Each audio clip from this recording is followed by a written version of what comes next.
Hi everyone. Basically I work for the CDHB and my role is a nurse educator for PDRP, and that's the portfolio that isn't an ePortfolio, that's the paper-based portfolio that we use. And so we had a really good opportunity to trial an ePortfolio, and so we decided that we would do that with some gusto, and we used 60 of our NetP students, so they're our new nurses, their first year of practice. They have a specific program that they're involved in, and so we decided to use that cohort of. And I guess a hop, skip and a jump, there was some hopping and skipping, so there were some people very, very happy to use the advancement and technical ability around ePortfolios. There were a few people that needed a push, so it was a sort of a bit of a jump, but they were pushed, if you get my drift. And so, because basically it wasn't optional, that group had to put a portfolio in, and so we decided that this would be the way to do it. And so I want to talk a little bit about how we went about doing that. Ooh.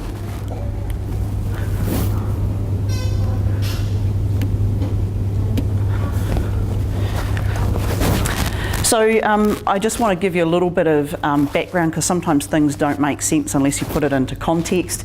And so PDRP's been around. So PDRP stands for Professional Development Recognition Program, and that's the program that we use against the Nursing Council competencies. It's been around for about 10 to 20 years, depending on where you've worked, and it's come in various guises. And one of the things that it is specific about is it talks about 3 different levels of practice. So competent level, in order, if you were audited by Nursing Council, you're only expected to meet competent level. That's the baseline for the profession. And so the PDRP has other levels, but I'll be talking primarily about the competent level.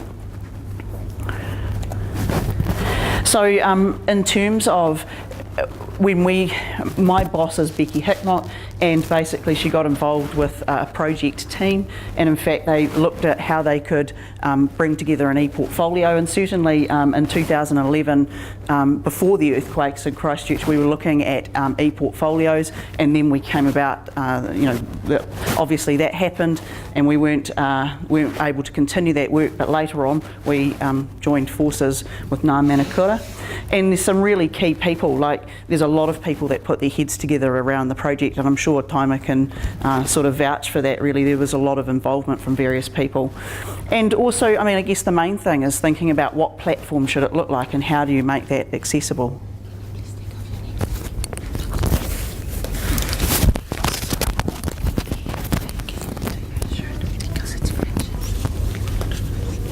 Apparently I'm crunchy on the mic. Can you hear me? Yeah. Okay, I'm crunchy for him, I think. And so, pretty much we come up, as a group of people, how do we best support ePortfolios and what does that look like? And there are a couple of things that were really important, and Taima, feel free to add to anything here as well, that it had to be open source, it really had to be accessible from anywhere. And it needed to be customised, and this is probably a little unique to nursing. It's very specific around the competencies. It needs to be widely accepted by the profession, and that's a little harder to do. And given what Taima said before about the, I suppose, the age group of the nursing workforce, that also has some challenges around that. And I guess, Ngā Manakura ePortfolio was about, it was initially for Māori and certainly reducing the barriers. And sometimes people find themselves geographically and professionally isolated in nursing because you've got rural areas. So it was a really good way to pull all those things together. So initially, Ngā Manakura launched a small pilot group, and certainly the response has been really positive. And are they still the numbers, Taima? That was the start. So I think that's really good that you've had such a good uptake for Māori nurses. And then basically they were very courteous and extended that to other areas, other organisations that might like to be involved. And they wanted to trial a larger group, and this is kind of where the CDHB come in really, around trialling. So we decided that we would use 60 NetP nurses, and NetP nurses, they have to do a competent portfolio. It's part of their new grad year, so it wasn't optional. We thought that they were a large enough group that we could get some really significant feedback from. And also, along with 60 net P nurses, they have to be assessed by their preceptors against the competencies. So there we've got 60 preceptors. And then we had about 5 or 10 charge nurse managers that would quite like to be involved in the process as well. And so they got an ePortfolio and started looking at that. And then we had to teach 10 to 15 assessors to assess the portfolio. So actually, all up, there were about 140 people on ePortfolio. So it was like quite a big project, actually. So I decided that I needed a plan. And first of all, I had to learn about the ePortfolio because I had no idea. And what was interesting about that is I found that there were some resources on the site, so I could have a look at some podcasts, I could have a look at some of the written material, and I probably had a look on the site for about an hour and a half, and then probably the next day or the day after I was teaching this to my colleagues. We needed a plan for net P nurses, so net P nurses come out reasonably tech savvy, or so I thought. So I've got some thoughts around that a little bit later on. Also from a preceptor perspective, so the preceptors typically were of an older age group, so we needed to get some information out on how to sort out an ePortfolio for themselves in order to provide feedback. The charge nurse managers, we gave them some options about how involved they wanted to be in the project, and we also had to do some stuff around the assessors because they were also our resource people. And I have to acknowledge that I did not roll this out single-handedly. In fact, I had a couple of colleagues that were fantastic and a few more in clinical areas that give me a hand doing this. So one of the things for me is I had to familiarise myself, and the podcasts were great, the written material was great. I also got given a Mahara manual, which at the time wasn't that useful. It's probably more useful now that I've got quite a bit of knowledge around the site. I also suddenly became an administrator, and I didn't know what that was about either, so that was a bit of a shock. And so I learnt quite a few things there. And I have to say, if it wasn't for the assistance of Timer and Christina, I'd have been in real trouble. So actually, poor old Christina was I'd ring up Christina and I'd say to her, "Hi Christina, it's your favourite stalker from Canterbury DHB." And she'd like, "Oh, hi Suzanne." She was so enthusiastic. I was like, "You must be sick of hearing from me." But she was fantastic around that. And then I thought, actually, we probably need to create some guidelines around that as well, because we wanted to be quite specific about what we wanted people to include in their portfolios, because there was a few things that we needed to feed through in terms of net P. And then we had to make some decisions about how do we share all that information. So what I mean by that is once the preceptors shared their assessment, so the nurses put their information in, the preceptors put their information in, it then goes to an assessor, and how do you go about doing that? And we decided to be quite relaxed about it, so if we asked for further evidence, people can go back into their initial portfolio and provide that evidence. So it was quite flexible the way that we chose to do that. So basically from a net P perspective, so that's our new nurses, what we tried to do is we gave them a couple of sessions as part of their net P, so they had 2 1-hour sessions, an introduction to ePortfolio, and what I did is I ran the site live, so that was interesting as well. So mostly it went quite well, occasionally it didn't. And then we did a revision session on ePortfolios about how to go about doing that.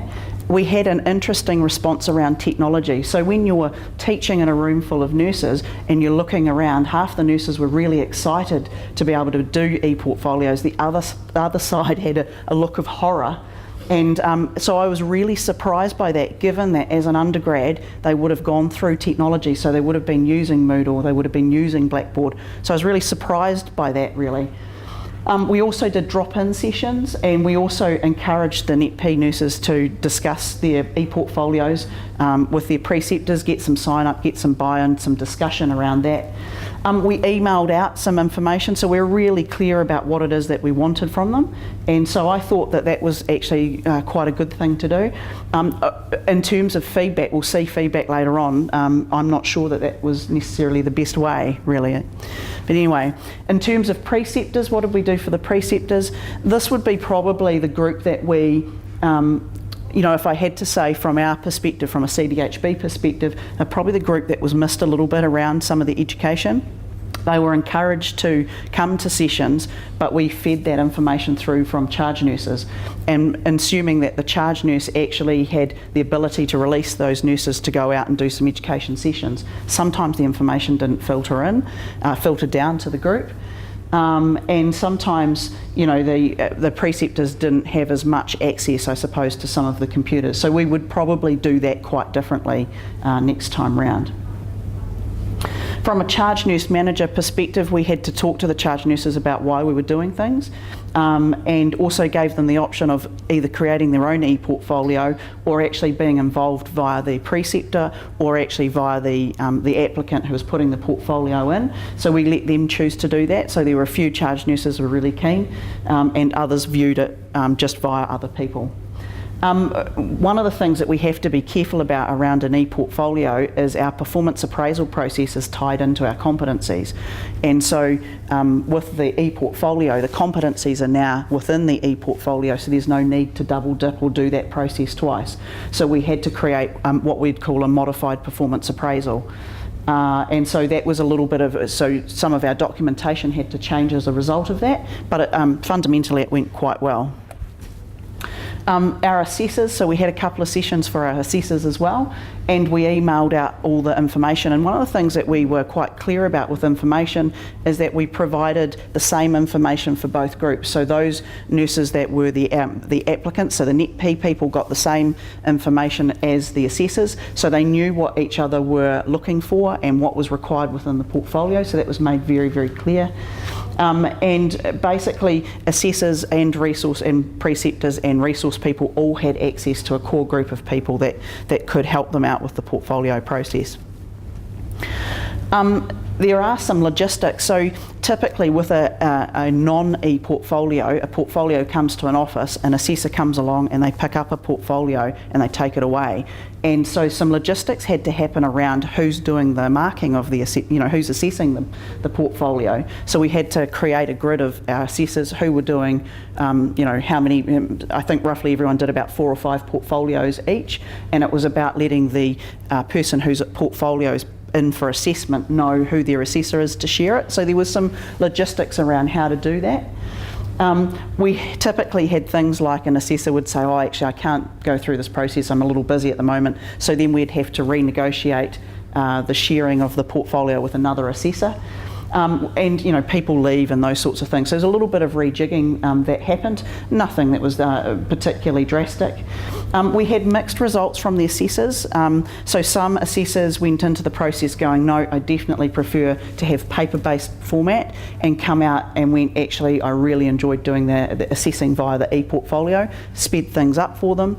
You didn't have to physically carry a portfolio around, so there's some real bonuses there. Some of the feedback that did come back is some of them thought it was a little clumsy. I'm not really sure what they mean by that, because I guess everyone has their own perspective, but I suspect it might be in regards to the attachment. So a couple of our assessors had opened up some attachments, and the nurses had actually taken a picture of their APC or their annual practicing certificate, uploaded it, and when they opened it up they couldn't read it that well, so there was just a little bit of technology. So I wonder if that's what they're talking about around the clumsiness there.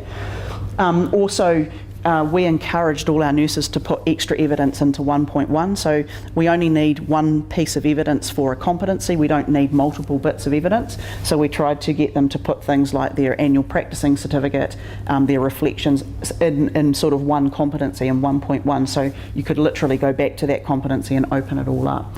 So there's some of the feedback was a little interesting. There's some observations. I think NetP is a great group to trial it on because they are very adaptable. And so we had a couple of bugs in the system, and that's the thing about doing a trial. When you've got a large group of people, you find out a few bugs, and so there are a few of those, but nothing that couldn't be sorted. Certainly we had some updates. So one of the things that happened is we went on to Ngā site, we created some education around what that should look like, and literally about, it might have been a week after, the site had an update, and so some things changed, and it was like, uh-oh, and so then we had to send out some update around some information. It did appear, so as I said before and I alluded to, it did appear that some NetP nurses struggled, and that really, really surprised me. You know, a lot of them would have been using Moodle and Blackboard, and so I'm not really sure what that's about. I wonder if there is a lack of transferable skills. So, you know, people are familiar with Facebook or Twitter and those sorts of things, but not really being able to take those skills and use it in another program. I guess the other thing that I have to acknowledge is this was the third year after the earthquake, and typically in a natural disaster, the third year is really a really difficult year. And so what I almost wonder if there was also a little bit of fatigue. I know there's certainly a lot of fatigue in Christchurch at the moment. So I almost wonder if that's a factor as well. So I kind of have to acknowledge that. I don't want to blame that, but I certainly have to acknowledge that people were a lot tireder around taking on new processes at that point in time. Preceptors struggled immensely, and as I said to you, it was probably the group that didn't get as much education around doing the ePortfolios. So they would be the group that I probably didn't, you know, they struggled because a lot of them are certainly of the age where actually typing anything took a little bit of time. So, you know, there were some factors that we had to take into account around our feedback. Is there any questions so far? Maybe that's quite a good way to, you know, is there anything they wanted to know? Did people have any problems accessing, you know, did they get time to do the portfolio stuff during work time, or was it all after hours? I think both. I think people, if there was a little bit of time, a downtime, they actually managed to use that downtime at work. A lot of people did stuff at home, but it was really,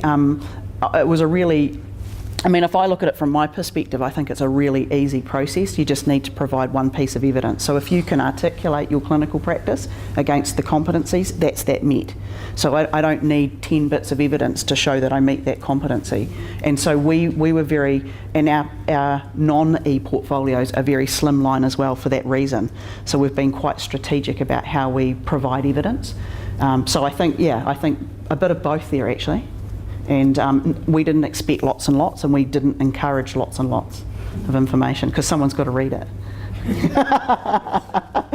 Yeah. Suzanne, can I just ask you about, sorry.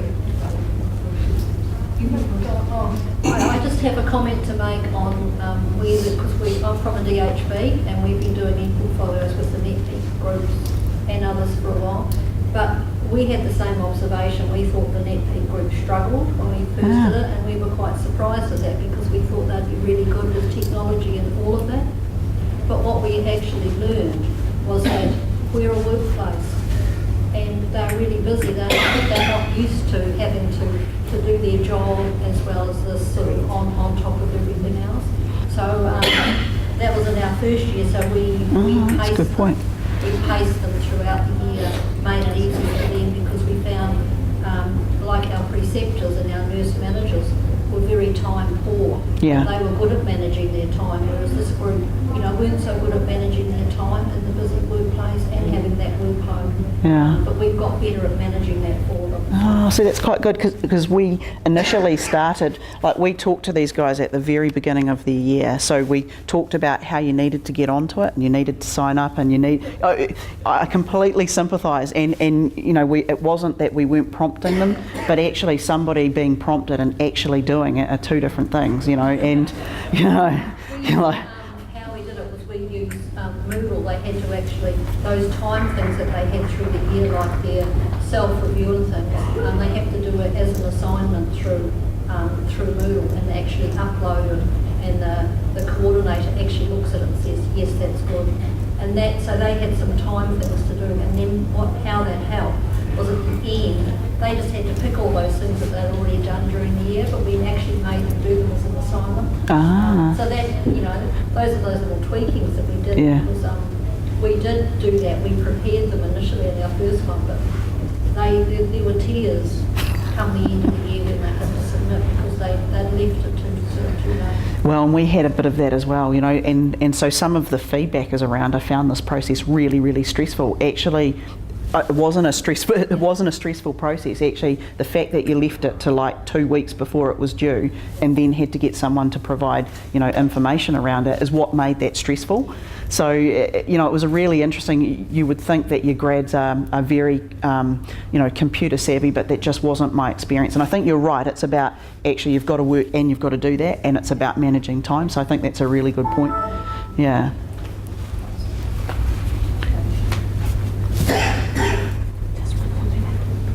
Okay. If you want to take another question. Okay. Sorry. Is there any other questions? Suzanne, can I just ask you, in terms of the nurses evidencing their practice, their competencies, well, I have a nursing portfolio and it's encumbered on its own and it should come on wheels because it's and, I dreaded nursing council auditing me because I thought it's going to cost me about $100 to post this. Now, and I guess that's the thing, is that nursing council doesn't require that big portfolio. It just requires a small part of that. I just wanted to know how now nurses are evidencing their practice. So before we did case studies, So that's a great question, actually. So basically what we've been teaching, and some of that has been brought about by Nursing Council auditing our program, but what they are after, what Nursing Council's after fundamentally, is an example of clinical practice.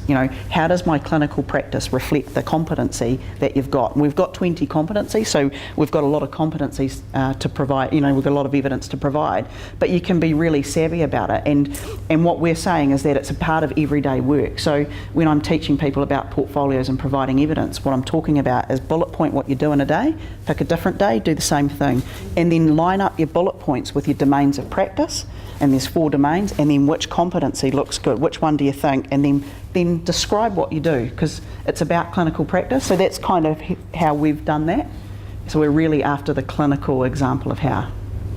Does that answer your question? Yeah, it does. I just wanted to know if mostly how they're presenting the ePortfolios are in their written text, and you still haven't answered my question about feedback, so you can't leave until you do. So how can you get other people to contribute to your ePortfolio? Do you scan paper documents? No. So what happens in this particular case is that we had the preceptor joined the ePortfolio site, and so then what happened is the NetP nurse said, yep, I'm going to share my information with you, and so they go, righto, I'm going to write up so they can see what the nurse has written, and then they'll write their bit up, and then they only do that for a short period of time. So it's not like you've shared it forever. You've shared it for maybe 2 or 3 weeks, maybe 6 weeks, or however long they decide, and then they put the information on there. Then it becomes the property of the nurse. So it's not like you can go back in and change it at any point in time. So it's quite good from that, unless I give permission. Yeah, I'm just thinking from my students' perspective, they're going to go into a clinical area where their nurses are not necessarily signed up and are not going to have access to and how do they get into it? How do they contribute to what the nurses are doing? Are we going to go back to a paper document scanned and I don't know. And see, we did that as part of the site, and so we had the ability to share that, so it wasn't an issue for us. And whereas if in the future, when people decide to go the next level up, it will be an issue because I'd have to go back to a paper-based format, because at the moment there isn't the ability for proficient level yet. It just hasn't been developed yet. So and that doesn't mean it won't be in the future. This is sort of early days, really. Did you have nurses putting in evidence and you went, oh gosh, they were putting in things that maybe were not the right things? Or Actually, they were really good. I'd have to say the ones that I saw and the feedback that I got from the assessors, the information was appropriate. So sometimes people got a little carried away and they put more information than needed. So maybe 5 reflections rather than 1 reflection, just because they could. But actually, I didn't see anything that wasn't appropriate in there. We were clear about what we needed to see as well, so that probably helped guide that a little bit. But yeah, no, we were pretty good, really. I was quite pleasantly surprised. We've done that. Some hiccups. So we had a couple of hiccups, and that's just technology. you know, and I call them hiccups because it didn't deter us away from using an ePortfolio. So we had some initial issues around logins. So for example, I was made an administrator, but I wasn't getting anybody logging in. Like, so normally when people log in to join up to an institution, you get an email that says, actually, can this person join your institution? And I was like, wow, it's really quiet. And then that was, you know, then basically Timer would come through and said, have you got any registrations? And I'm like, nah. And she's like, oh, I am. And I'm like, oh. And then all of a sudden the floodgates open. So that was quite interesting. And I guess, you know, so some of the stuff was really easily. Now, the other thing that was really good is that you guys made put our logo on it. So actually our ePortfolios are red and black, which is quite cool. And it's got the, it's got our logo on it. So it made it really personalised. So that was quite good as well. And, you know, this always happens, you know, a couple of competencies, somebody had popped them around the wrong way. It's not the end of the world. We fixed that. So, you know, that was no problem. And one of my learnings is that not everyone will follow instructions. And it doesn't matter how much information you put out there, it doesn't matter how good the information is, you just can't get some people to follow it. You know? And I think that you guys will all be familiar with that actually.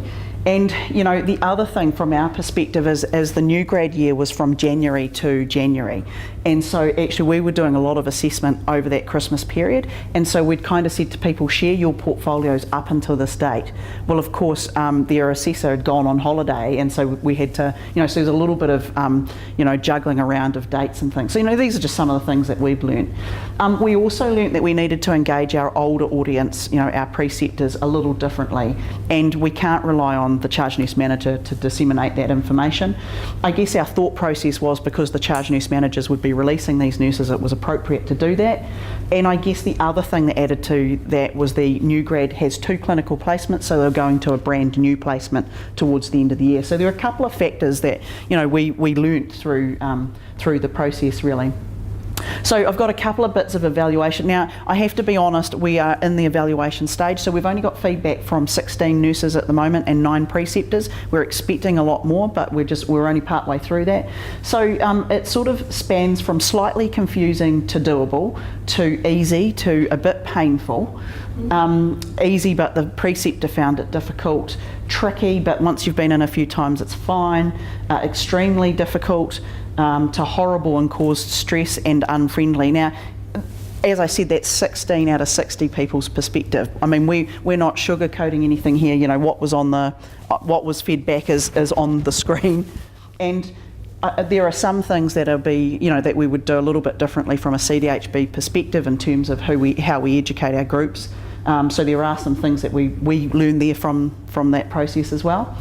We have 9 preceptors that fed back, and this is what they've sort of said, that it wasn't very easy, and you know, initially when they did some training, it had then changed. Some thought it was really easy.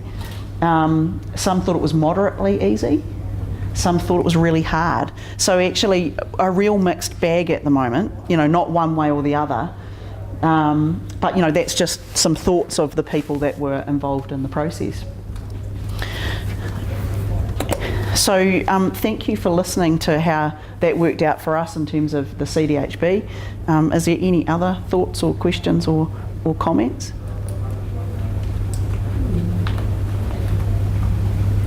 I know that there was a lot of issues with the bugs and people being able to log in and out. And I mean, we're all using exactly the same system. So I guess I'd be interested if others, does everyone else share those same kind of problems? That's a common problem. Yeah.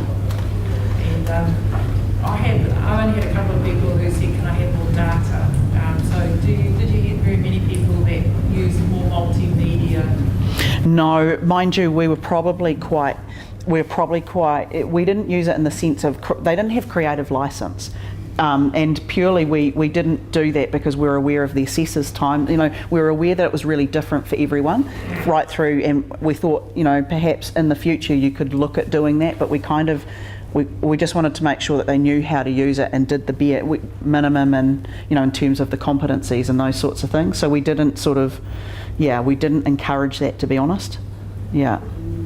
But it's certainly not that you couldn't, but I guess it's just for ease of us actually. Yeah. You said that you had to slightly modify the performance review. So was there any kind of barriers from the organisation or the directorate to... No, they were really great about it. And so our performance appraisal's got two parts. One that's got a competency, so a self-assessment and a third-party assessment. And then the second part of the performance appraisal is around the performance itself. And so what we did is we sort of cut the performance appraisal in half, if you like, and left the competencies to be on the ePortfolio, but had the performance aspect that the charge nurse did. They did that. So it was still a familiar document, but we cut the document in half so that it looked normal to them, so it wasn't a big change. Yeah, but they were really great about it, so there's no trouble. Which, yeah, it was good. Yeah. Where to next?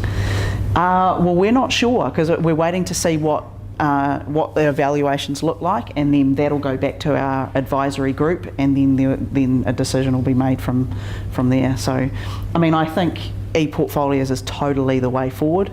I think it's where we all need to be going, and I think Timer touched on some of the issue around funding, and that's really difficult in health. So it'll be interesting to see where we go with that, really.